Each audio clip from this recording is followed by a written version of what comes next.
et ses obligations. En tout cas, Marine Le Pen n'a visiblement pas de doute.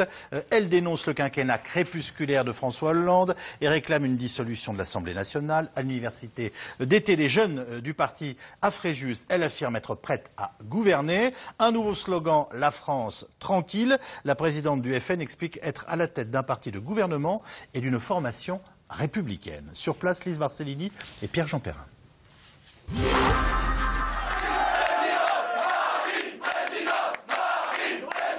Une entrée digne d'une rockstar, des drapeaux et des fans. Pour Marine Le Pen, comme un petit air de campagne présidentielle avant l'heure.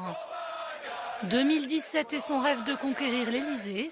Elle y croit plus que jamais. La vérité sort de la bouche des enfants. Le père et la fille jubilent. Marine Le Pen n'en a jamais fait mystère. Elle rêve de gouverner la France. Mais jamais la présidente du parti d'extrême droite n'a été dans une telle position de force. La rentrée politique a été agitée, du pain béni qu'elle savoure avec gourmandise. Remaniement après remaniement, le président de la République tente désespérément de rejouer le même numéro d'illusionniste qui ne trompe plus personne. Nous ne sommes pas encore à la moitié du mandat de François Hollande que le soleil semble déjà se coucher sur ce quinquennat crépusculaire. Et face à la sinistrose ambiante, Marine Le Pen se présente en sauveur. La seule alternative à l'UMPS, c'est vous, c'est nous. Et avec nous, une part désormais très importante du peuple français. Le Front National et le Rassemblement Bleu Marine, je l'ai dit, ne se déroberont pas. Ils sont prêts à prendre le pouvoir. Ce n'est plus peut-être qu'une question de mois. Les sondages, aujourd'hui, nous donnent de l'espoir.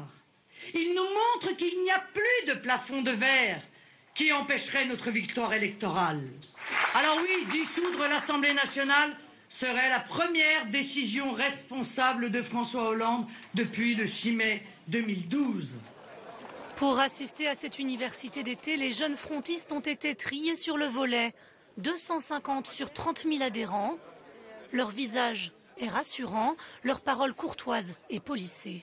Marine présidente, vous y croyez? Bien sûr, on y croit, on y croit. Les Français commencent à comprendre l'hypocrisie. La seule solution, c'est le simple bon sens. Le simple bon sens, il faut que Marine soit présidente de la République et que les idées du Front National gouvernent la France. Bien sûr, j'y crois et c'est d'ailleurs confirmé élection après élection et maintenant même dans les sondages qui d'habitude ne sont pas favorables à nous, on est gagnant.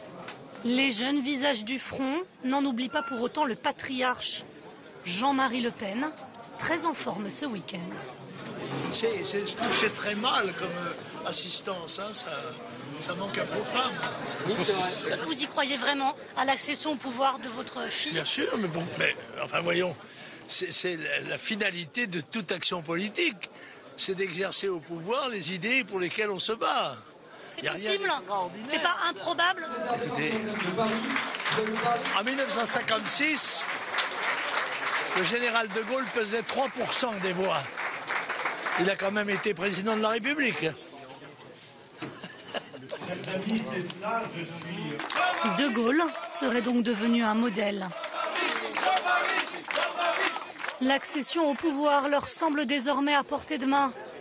Quitte à croire les sondages, quitte aussi, pourquoi pas, à faire des alliances.